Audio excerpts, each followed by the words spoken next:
টি-20 ক্রিকেটকে সাধারণত ব্যাটসম্যানদের খেলা বলা হলেও গতকাল আরসিবি বনাম দিল্লি ক্যাপিটালসের ম্যাচে আরসিবির বোলাররা যা দেখিয়েছেন তা এক কথায় অবিশ্বাস্য।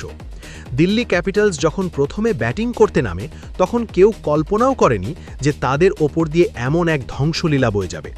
আরসিবির বোলারদের বিধ্বংসী আক্রমণের মুখে পড়ে এক পর্যায়ে দিল্লির স্কোর দাঁড়ায় 3.5 ওভারে মাত্র 8 রানে 6 উইকেট।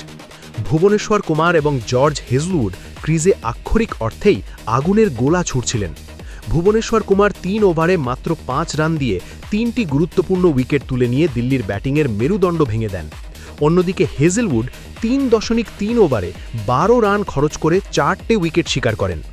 দিল্লির কোনো ব্যাটসম্যানই বেশিক্ষণ ক্রিজে টিকে থাকতে পারেননি। অভিষেক পোরেল এবং ডেভিড মিলের কিছুটা প্রতিরোধ গড়ার চেষ্টা করলেও শেষ পর্যন্ত মাত্র 75 রানেই অল আউট হয়ে যায় দিল্লি ক্যাপিটালস। 76 রানের এই সহজ লক্ষ্য তাড়া করতে নেমে আরসিবি শুরু থেকেই ছিল চরম আক্রমণাত্মক। ওপেনার জেকাব বেথেল 11 বলে 20 রান করে শুরুতেই জয়ের ভিত গড়ে দেন। এরপর ক্রিজে আসা দেবদত্ত পারিক্কাল ছিলেন এক বিধ্বংসী মেজাজে। তিনি মাত্র 13 বলে অপরাজিত 34 রান করেন, যার মধ্যে ছিল 3টি 4 এবং 3টি বিশাল ছক্কা। বিশেষ করে কাইল জেমিসনের ওভারে তিনি যেভাবে চড়াও হয়েছিলেন তা ছিল দেখার মতো।